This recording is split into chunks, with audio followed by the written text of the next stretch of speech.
লাহোর শুধু একটি শহর নয়, একটি অনুভূতি। আজ আমি দাঁড়িয়ে আছি এমন এক জায়গায় যেখানে একদিকে দাঁড়িয়ে আছে মুঘলদের ৪৫০ বছরের পুরনো অহংকার, আর অন্যদিকে মাথা উঁচু করে দাঁড়িয়ে আছে একটি জাতির জন্মের ইতিহাস। আজ আমরা হারাবো বাদশাহী মসজিদের রাজকীয়তায় এবং জানাবো মিনারে পাকিস্তানের পেছনের সেই রোমাঞ্চকর লড়াইয়ের কথা। যারা আমার পাকিস্তান সিরিজের ভিডিওগুলো মিস করেছেন তারা এই ভিডিওর আই বাটন ও ভিডিওর ডেসক্রিপশন লিঙ্ক থেকে ভিডিওগুলো দেখে আসতে পারেন। আর আপনি যদি আমার চ্যানেলে নতুন হয়ে থাকেন তাহলে অবশ্যই চ্যানেলটি সাবস্ক্রাইব করে পাশে থাকা বেল বাটনটি অল করে দিন। আপনার একটি মূল্যবান সাবস্ক্রাইব আমার পরবর্তী ভিডিও তৈরিতে অনুপ্রেরণা যোগাবে। তাহলে চলুন ভিডিওটি শুরু করা যাক। আসসালামু আলাইকুম বন্ধুরা, আমার হোটেল থেকে বেরিয়েই আমি এখানের ইনড্রাইভ অ্যাপে বাইকের রাইড নিয়েছি। এখান থেকেই আজ আমার গন্তব্য লাহোরের গর্ব মিনারে পাকিস্তান এবং বাদশাহী মসজিদ।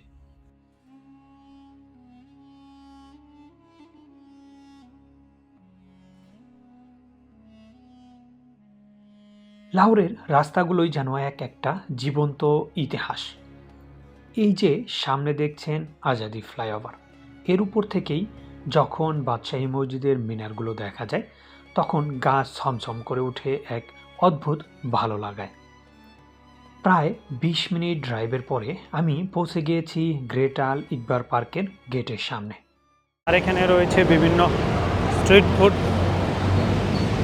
এছাড়াও হালকা নাস্তার ব্যবস্থা রয়েছে। মুখরোচক সব খাবার, কেক পেস্ট্রি থেকে শুরু করে সব।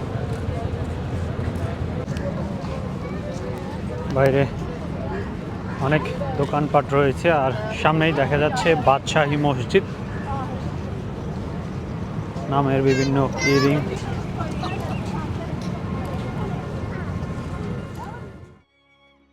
সামনেই রয়েছে সেই কাঙ্ক্ষিত মিনারটি। এটি সেই ঐতিহাসিক মিনারে পাকিস্তান। ১৯৪০ সালে যেখানে পাকিস্তান প্রস্তাব পাশ হয়েছিল, ঠিক সেই জায়গাটিতেই এখন দাঁড়িয়ে আছি। এর স্থাপত্যশৈলীতে ফুল আর কলির এক অদ্ভুত মিশেল রয়েছে, যা পাকিস্তান সৃষ্টির প্রতীক। ঠিক এই জায়গাতেই ১৯৪০ সালের ২৩শে মার্চ ঘটেছিল ইতিহাসের সেই মাহেন্দ্রক্ষণ। শেরে বাংলা A.K. ফজলুল হক এখানেই পেশ করেছিলেন লাহোর প্রস্তাব, যা আজকের পাকিস্তান ও বাংলাদেশের স্বাধীনতার বীজ বপন করেছিল। চারদিকে তাকিয়ে দেখুন, এই যেন এক উৎসবের শহর। আজ লাহোরের এই গ্রেটার ইকবার পার্ক কোনো সাধারণ পার্ক নয়, এটি আজ গোটা পাকিস্তানের মিলন মেলা। এখানে স্কুল, কলেজ ও মাদ্রাসার শিক্ষার্থীরা তারা ঘুরতে এসেছে। তারা এসেছে তাদের ইতিহাসের শিকড় খুঁজতে।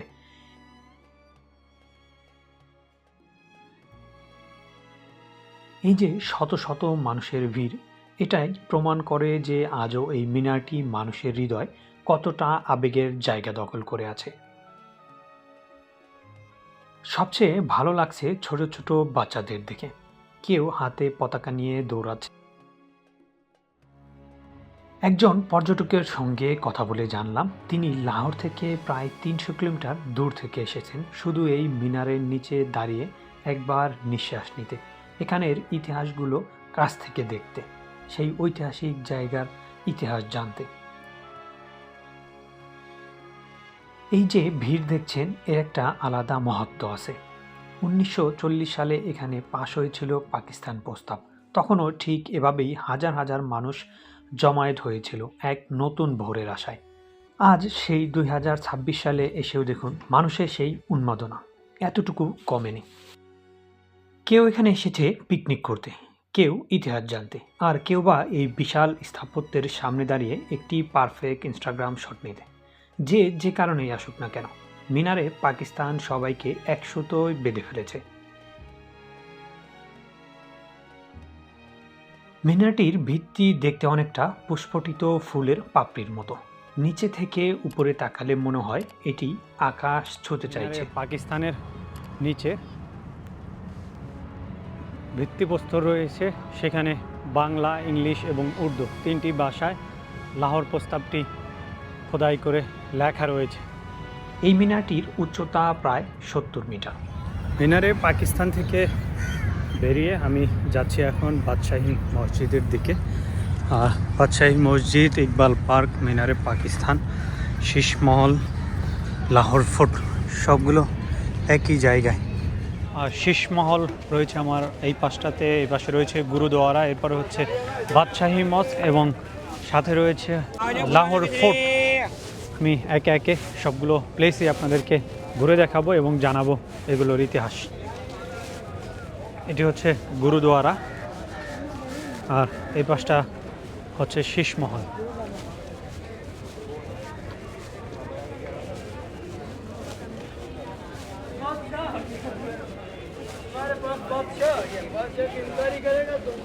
রয়েছে মসজিদ।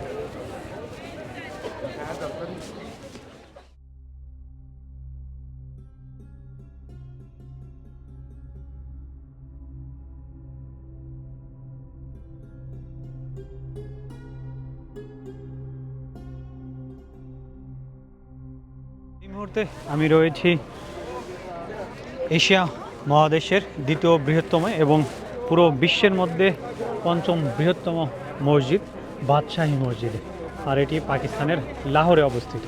আমি মসজিদের ভিতরে গিয়ে আপনাদেরকে দেখাচ্ছি।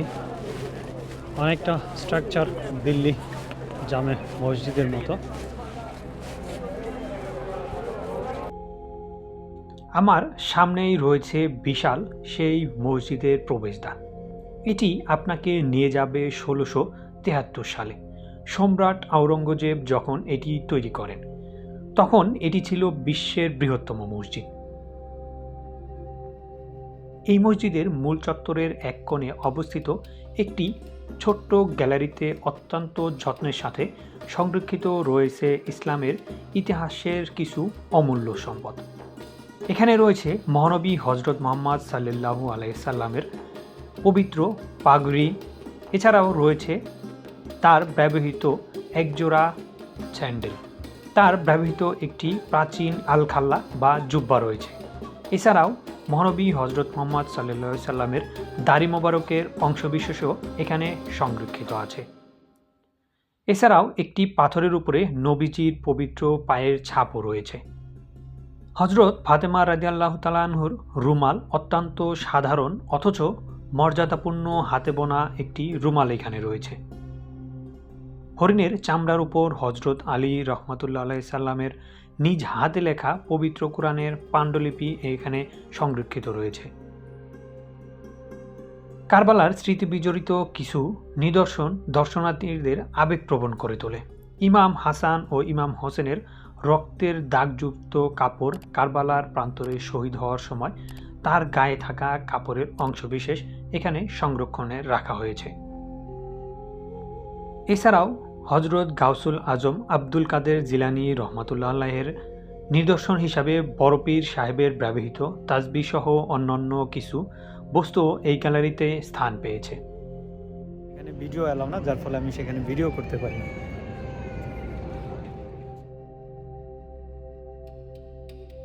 এই মসজিদের চত্বরে একসাথে প্রায় 1 লক্ষ মানুষ নামাজ আদায় করতে পারে। এই মসজিদের মিনারগুলো তাজমহলের মিনারের চেয়ে উঁচু। জানেন কি, এই মিনারগুলো এমনভাবে তৈরি করা হয়েছে যে 1799 সালে শিখ শাসকরা এর উপর কামান বসিয়ে লাহোর কেল্লায় আক্রমণ চালিয়েছিল।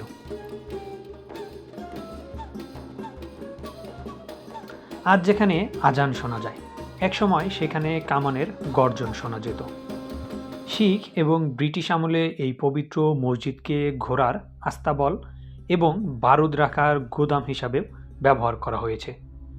ভাবা যায় কত চড়াই উতরাই পার করেছে এই দেয়ালগুলো।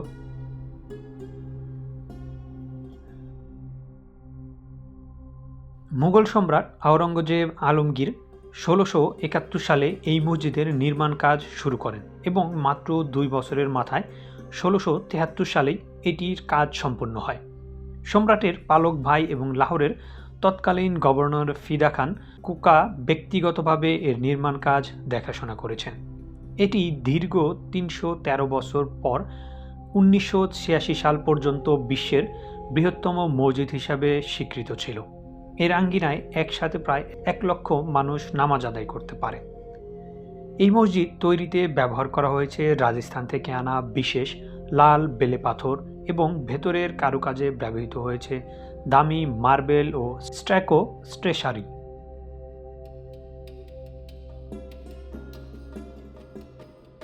এছাড়াও রয়েছে ৩টি বিশালাকার সাদা মার্বেলের গম্বুজ মোগল স্থাপত্যের সিগনেচার স্টাইল বহন করে।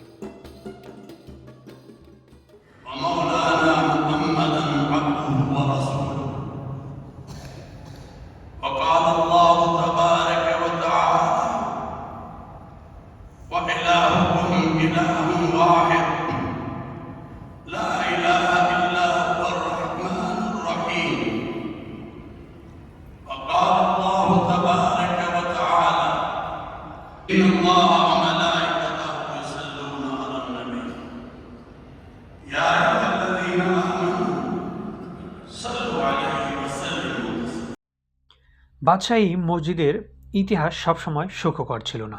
১৮০০ ও ১৯০০ শতাব্দীতে এটি অনেক অবমাননার শিকার হয়। শিখ শাসন ১৭৯৯ মহারাজা রঞ্জিত সিং যখন লাহোর দখল করেন, তিনি মসজিদের বিশাল আঙ্গিনাকে ঘোড়ার আস্তাবল হিসাবে ব্যবহার করেন। মসজিদের ভেতরের কক্ষগুলো বারুদ এবং অস্ত্র রাখার গুদাম হিসাবে ব্যবহৃত হতো।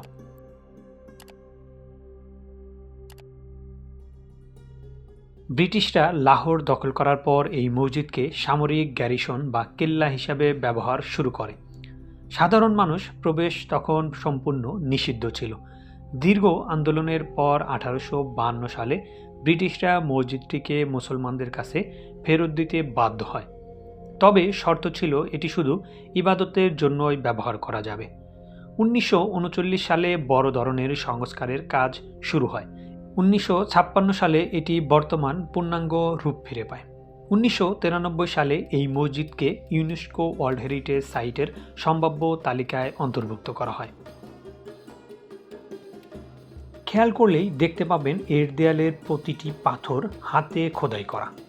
বাদশাহী মসজিদ কেবল একটি ইবাদতের জায়গা নয়, এটি মুঘল স্থাপত্যের চূড়ান্ত নিদর্শন এবং লাহোরের মুকুট। এর ইতিহাস যেমন গৌরবের, তেমনি নাটকীয়তায় ভরপুর।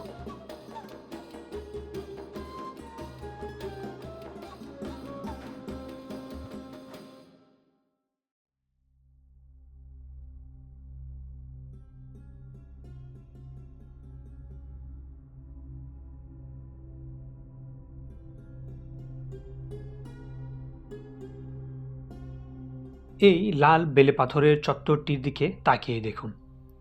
১৬৭৩ সালে তৈরি এই আঙ্গিনায় যখন পা রাখবেন, আপনার মনে হবে আপনি টাইম মেশিনে করে মুঘল যুগে ফিরে গেছেন। আমার চারদিকে তাকিয়ে দেখুন। কেউ করাচি থেকে এসেছেন, কেউ বা পেশোয়ার থেকে, কেউ বা ৭ সমুদ্র ১৩ নদী পার হয়ে আমেরিকা, ইউরোপ বা অন্যান্য দেশ থেকে এসেছেন শুধুমাত্র এই রাজকীয় সৌন্দর্য নিজ চোখে দেখতে। সবচেয়ে মজার ব্যাপার হলো এখানকার বৈচিত্র্য। একদিকে একদল পর্যটক গাইডের কাছ থেকে মসজিদের ইতিহাস শুনছেন, অন্যদিকে একদল ফটোগ্রাফার তাদের লেন্স দিয়ে মসজিদের জ্যামিতিক কারুকাজ বন্দি করছেন। আর ছোট ছোট বাচ্চারা বিশাল উঠোনে খালি পায়ে দৌড়াদৌড়ি করছে। এই দৃশ্যটা সত্যি দেখার মতো।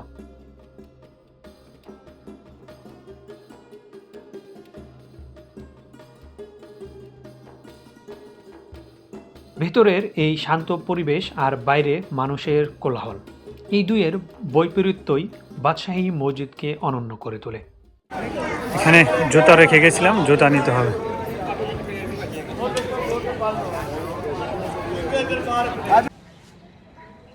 মসজিদ দেখা শেষ করে বেরিয়ে পড়লাম। মসজিদ থেকে বেরিয়েই হাতের ডান পাশেই চোখে পড়বে আল্লামা ইকবালের সমাধি। এই যে সামনে যে স্থাপনাটি দেখছেন ছোট্ট ঘরের মতো, এটি হচ্ছে আল্লামা ইকবালের সমাধি।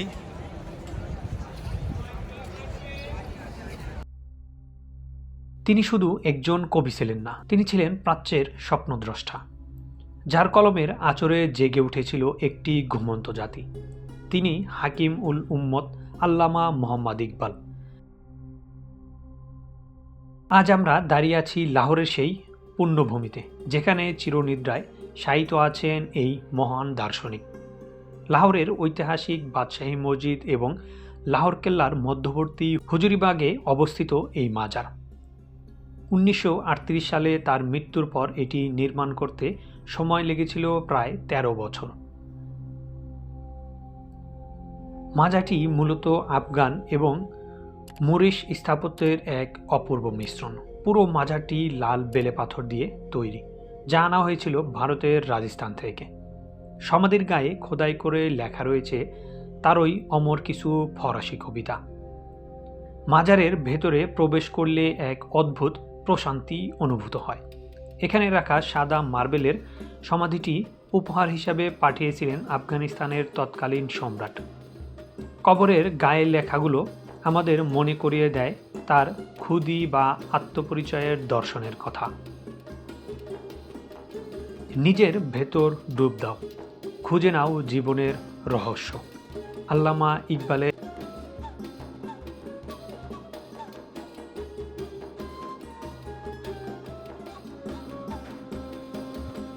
প্রতিদিন হাজারো মানুষ এখানে আসেন তাদের প্রিয় কবিকে শ্রদ্ধা জানাতে। প্রতি বছর 9 নভেম্বর তার জন্মদিনে এখানে বিশেষ গার্ড অফ অনার প্রদান করা হয়।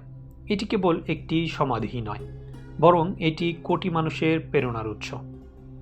আল্লামা ইকবাল আজ আমাদের মাঝে নেই, কিন্তু তার চিন্তা দর্শন চিরকাল বেঁচে থাকবে তার কবিতার মাধ্যমে। এখানে কিভাবে আসবেন? লাহোর শহরের যে কোনো প্রান্ত থেকে এখানে আসা বেশ সহজ। মেট্রো বাস সবচেয়ে সাশ্রয়ী। লাহোরের মেট্রো বাসের আজাদি চক স্টেশনে নামলেই মিনারে পাকিস্তানে এবং গ্রেট ইকবাল পার্কের সামনে পৌঁছে যাবেন। সেখান থেকেই হাঁটা দূরত্বে বাদশাহী মসজিদ। এছাড়াও চাইলে উবার বা কারিম অ্যাপের মাধ্যমে আপনি বাইক অথবা অটো বুক করতে পারেন। এছাড়াও লাহোর বিমানবন্দর বা রেল স্টেশন থেকে এখানে আসতে প্রায় 30 থেকে 40 মিনিটের মতো সময় লাগতে পারে। বাদশাহী মসজিদ প্রতিদিন সকাল 8টা থেকে রাত 8টা পর্যন্ত খোলা থাকে, তবে নামাজের সময় পর্যটকদের ভেতরে প্রবেশ বা ছবি তোলা নিষিদ্ধ থাকে। মিনারে পাকিস্তান সকাল 7টা থেকে সন্ধ্যা 7টা পর্যন্ত দর্শনার্থীদের জন্য উন্মুক্ত থাকে। লাহোর ভ্রমণের কিছু গুরুত্বপূর্ণ টিপস। একই দিনে মিনারে পাকিস্তান, বাদশাহী মসজিদ ও লাহোর ফোর্ট এই 3টি জায়গা একে অপরের পাশে হয় একদিনেই ঘুরে দেখা সম্ভব। তাই একদিনের পরিকল্পনাতেই সব দেখে নিতে পারেন, তবে হাতে সময় নিয়ে যেতে হবে। খাবারের জন্য পাশেই বিখ্যাত ফুড স্ট্রিট রয়েছে। বাদশাহী মসজিদ একটি পবিত্র ধর্মীয় স্থান, তাই এখানে প্রবেশের সময় মার্জিত পোশাক পরুন। অবশ্যই আপনার হাঁটু ঢাকা থাকতে হবে এবং মেয়েদের জন্য মাথা ঢাকা বাধ্যতামূলক। লাহোরকে বলা হয় ইতিহাসের খোলা বই। একদিকে বাদশাহী মসজিদের আধ্যাত্মিক শান্তি, অন্যদিকে মিনারে পাকিস্তানের সংগ্রামী তেজ। এই দুই মিলে তৈরি হয় এক অদ্ভুত অনুভূতি। আপনি যদি ইতিহাসের প্রেমিক হন, তবে এই জায়গাটি আপনার আত্মার খোরাক যোগাবে। আজকের এই ঐতিহাসিক সফর আপনাদের কেমন লাগলো অবশ্যই কমেন্ট করে জানাবেন, এবং যারা এখন আমার চ্যানেলটি সাবস্ক্রাইব করেনি তারা অবশ্যই চ্যানেলটি সাবস্ক্রাইব করে পাশে থাকা বেল বাটনটি অল করে দিবেন।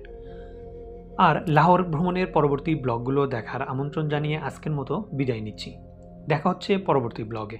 সে পর্যন্ত সবাই ভালো থাকুন, সুস্থ থাকুন। আল্লাহ হাফেজ।